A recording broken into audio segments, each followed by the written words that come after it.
What would you think if you heard a story about yourself? It can be a really valuable way of thinking. Let me explain. Hey, you, it's AD Roundtree. How are you? Welcome to this, your Thursday edition of the show. Yeah, Thursday. You know what that means? That means this time tomorrow, you will have officially made it through yet another week. This is no small accomplishment. You're doing awesome. Hang in there. You got this. You are a badass. And if you need something, if there's anything I can do for you to make your Thursday better, hit me up. I'm here with you. I'm here for you. At ADSXE. It's where you can find me on Instagram, Twitter, and Facebook at ADSXE. Put it in your phone now in case you need it later. So, what would you think if you heard a story about yourself? Look, like I said, this can be an incredibly valuable way of thinking. If you are struggling, if you are suffering, if you are in a predicament and you need to get yourself out of that predicament, if you need to extricate yourself from a sticky situation, well, this can be a fantastic way of getting from A to B. And I bring this up because you might recall, if you heard it yesterday on the podcast, we got an email from a woman who had come to the end of a relationship with someone who she was in love with. Sadly, this person was an alcoholic. They were living together. She kicked him out of her home, but they continued to have a romantic relationship. They continued to be in love, or so she thought. It turns out he started seeing someone else, and he was really only holding on to the relationship with her because, well, she did really awesome supportive things for him, like drive him to and from work, help him get medicine when he couldn't afford it, do his laundry, things of that nature. She wanted to support him. She loved him. She wanted to see him turn his situation around. But it wasn't acceptable for her to have an alcoholic living with her under her roof. So she told him to hit the bricks. And, well, he found himself someone else. And it left her empty. Felt like he'd taken everything from her. And she wondered how she could start feeling good about herself again. And look, this is a complicated, difficult situation. It's always going to feel like a kick in the gut when a relationship with someone you love comes to an ending. It's not an easy thing. But from the outside looking in, I went, what do you mean? You have every right to feel good about yourself. You want to know why? Because you stood up for yourself. You had some boundaries. You had some backbone. Things did not work out the way you hoped. He didn't clean himself up. But what I see is a strong person who should feel good for herself, should feel good about herself no matter what, because she had enough self-respect to say, this is not working. Get out. It's unacceptable for you to live under my roof like this. And as much as it sucked that he started seeing someone else, as much as that hurt, the end result was she had someone who was, well, kind of leeching off her, really, honestly. You see it, I see it. She couldn't see it, maybe necessarily at the time. And, well, because she had too much self-respect, he was forced to move on to somebody else who would enable that kind of behavior. Now, it sucks that he didn't clean himself up, that he didn't do the right thing, that he did not say, you know what, you're worth so much to me that I'm going to clean up my life. I'm going to put the bottle down. I'm going to seek treatment, and I'm going to get my life together so I can be a better person for you. That would be fantastic, but that is not how an addict's mind works, sadly. It's tough not to take it personally, but you should really try not to take it personally in this situation. And so we talked about that and how I could see from the outside looking in that she had every right to feel good about herself. Her question was, how can I feel good again? And I was like, you should feel great. You should feel chock full of self-esteem. You bet your sweet bippy you should be feeling good about yourself because, well, look what you did. You set some boundaries for your life. You found something in it that wasn't acceptable and you didn't put up with it. You had enough self-respect to rip that Band-Aid off. And as much as the end result wasn't the one you wanted, it was the right thing. And, well, this is why I say it can be valuable when you stop thinking about yourself as yourself. When you start kind of trying to take a look from the outside. And she wrote me back today after hearing the podcast and said a little bit of backstory so you can understand maybe why I felt that was acceptable to put up with. It's hard. It's hard when you are going through it. She said, everything that you said about me makes sense. And it's the same thing I would say to a friend. But it's hard when it's yourself going through it, as I'm sure you know. She said a little bit of a backstory so you can understand maybe why I felt it was acceptable to put up with that. I felt the need to respond because it does sound kind of pathetic that I did. No, it doesn't. When you're in it, it can be very, very hard to see. And you know what? You say you put up with it, but really you didn't.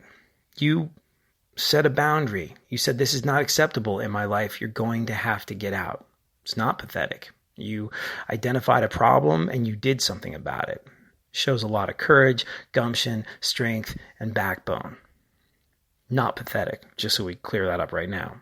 She said he was my high school boyfriend, my first love, and a wonderful person at that time. We dated for 3 years in high school, and we only went our separate ways because his family moved. I didn't sit there and pine over him since high school. We both moved on, married, had kids, etc. But throughout the years, I thought about him from time to time and wondered how he was and what it would be like to be back in touch. The invention of Facebook made that happen, and we found each other in 2017 and reconnected. We got back into a relationship pretty quickly, and before I knew it, we had decided to move in together in 2018. I did not know the nature of his alcoholism. And that's the reason I let it go on as long as I did, which was until June of 2021 when I asked him to move out. Since then, he's been living in a hotel. I keep thinking I could help him get better, or I kept thinking I could help him get better, so that's why I was helping with rides and laundry. But I realized that he was not the sweet boy I fell in love with in high school. I guess that's why I've tried to hang on as long as I have and why the betrayal hurts so much. Thank you so very much for listening to me and helping me through this. Well, thank you for sharing your story, because I can tell you, after we talked about it on the show, I got pretty much deluged with emails and messages and things of that nature. People had gone through a similar thing saying, you know, when you're in it, it's so hard to see. If you're with an addict and maybe you're enabling that addict, maybe you are enabling them to continue their life, which is only partially functional. And you're allowing them and enabling them to continue feeding their addiction. It can be really, really difficult to see that. Can't see the forest for the trees.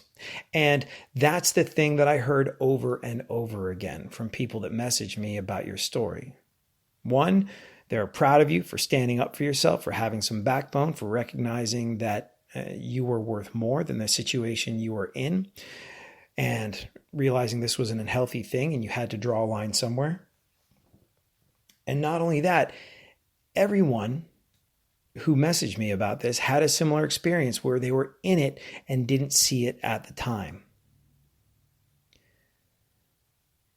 And this is why it can be incredibly valuable to think, well, what would I think if I heard a story about myself?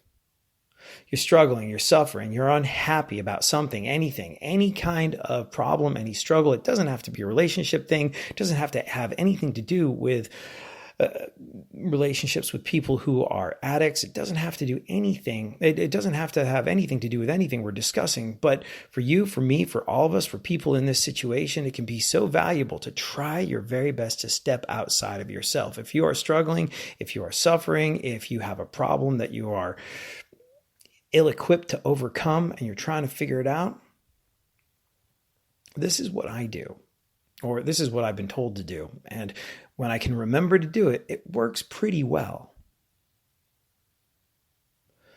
What would you think if you heard a story about someone in your situation?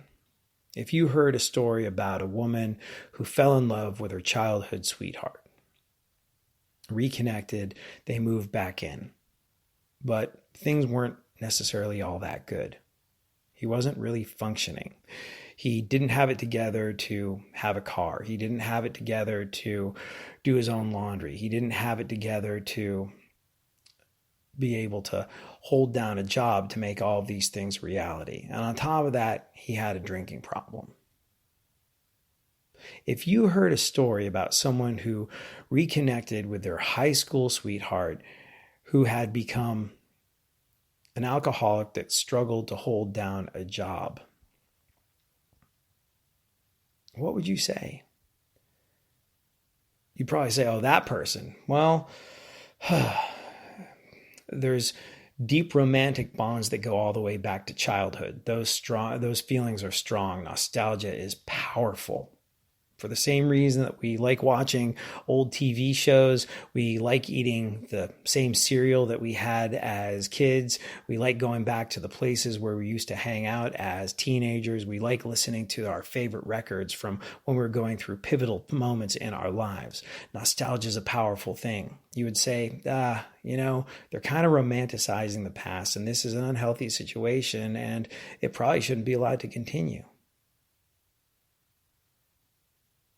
And it's amazing if you step outside yourself and look at the situation, what it can do for you, no matter what it is, whether it's a relationship, whether it's professional, whether it's any kind of personal struggle you're having. My father, who passed away a little while ago, he found, I think, great joy and great happiness in kind of being a senior advisor. Toward the end of his career, he'd seen it all, done it all as a lawyer. He worked as an international lawyer starting out in the 1970s. He specialized in Eastern European law, did telecom deals with Russia in the 1970s, and saw everything that you could imagine someone in that situation would see and more. He dealt with all kinds of crazy situations, from the time that he was starting out as a lawyer doing telecom deals in Russia to the time that he worked in the energy business, from the time that he got he had a crisis of conscience and switched lanes. He went from doing telecom and energy business deals to working with human rights organizations, working with, anytime there was a plane load of people about to find themselves in a very difficult situation because of some sort of international political situation, a war or something of that nature, my father would be in the mix doing everything he could to help people who were incapable of helping themselves. It's amazing that all this stuff with the Ukraine kicked off when he did, not long after he passed away, because he would have been up to his elbows in it. I just know he would have. He would have found ways to help. He would have found ways to get involved. He would have hopped the first flight he could to the worst situation he can put himself in order to do something to help others. But a big part of his role later on in life was taking his huge amounts of experience and kind of coaching younger lawyers through difficult and uncharted things, because he'd seen it, done it, read the book, bought the t-shirt, all of the above. And he was really good at making you observe yourself from a different perspective. You know that thing about that we started the whole conversation with, what would you think if you heard a story about yourself? My father did that to me once, to great effect. I love what I do for a living, but over the past several years, if you talk to anybody that works in broadcasting or radio, they will tell you that the workload has gotten exponentially bigger. And there were a lot of folks that got to a point where there was very little of their life left. This happens in all sorts of career areas, and especially since the COVID situation happened, there's more work and less people to do it. And I remember telling my father once, I was dealing with a situation where there was more and more kind of getting heaped on. Hey, this will just take 5 minutes. This will just take 10 minutes. Can you do this? Yeah, quick email. Take 10, 15 minutes of your time. Well, there's only so many 10 and 15 increments of the day until you're all out of day. And I was hitting threshold, breaking point, a point where I could not do it anymore, a point where I wasn't really sleeping, a point where I was running on fumes. And I remember talking to my dad about this. And then I talked to him about it again a year later, 6 months later. It was a recurring thing. And he was like, well, you should tell people. You should tell the people that you're working for that you're hitting your breaking point and you can't do it. And I did. And I would say it over and over again. And they would go, yeah, tough. Yeah, that is rough. I'll try and get some sleep. But can you do this? It'll only take 10, 15 minutes. I remember talking to my father about it. And he was like, you keep telling people that you can't do it anymore. And then you continue to do it. It's been going on for a couple of years now. And I was like, oh God, oh, you're right. And my dad said, what would you think? What would you think if you heard about someone who is saying, this won't do. I can't do this anymore. I won't do this anymore. Yet continued to do it. Do you think the people he was telling that would respect his decision or believe him? Or would it be more like the boy who cried wolf? I was like, oh my God, it's so obvious. It's so simple. And once I saw myself through my father's eyes, who wasn't really looking at me at the time like his son, just like a person that he'd heard a story about, it was so different. And I was like, how could I forget to step outside myself in that way? It's something that served me well over and over again. But when you're in it, whatever it is, whether it's an unacceptable amount of work that you're trying to get through every single day just to keep the wheels of commerce turning, whether it's a relationship with an alcoholic who's taking advantage of you and using you to support their addiction, whether it's any one of these situations or something completely different, when you are in it so many times you are so mired in it that it can be very difficult to see the forest for the trees, as the expression goes. It can be very difficult to really think through things logically and clearly. But if you can, try this. Next time you are struggling, next time you are suffering, next time you hit a wall and you can't figure out a way over or around it, try thinking about yourself from the outside. What would you think if you heard a story about someone who is in your situation? Forget it's you. Forget that the people you know are involved. Forget all the other stuff. If you depersonalize it and treat your life as a story, what would you think about a story of someone who is going through what you're going through? It can be an incredibly valuable thing.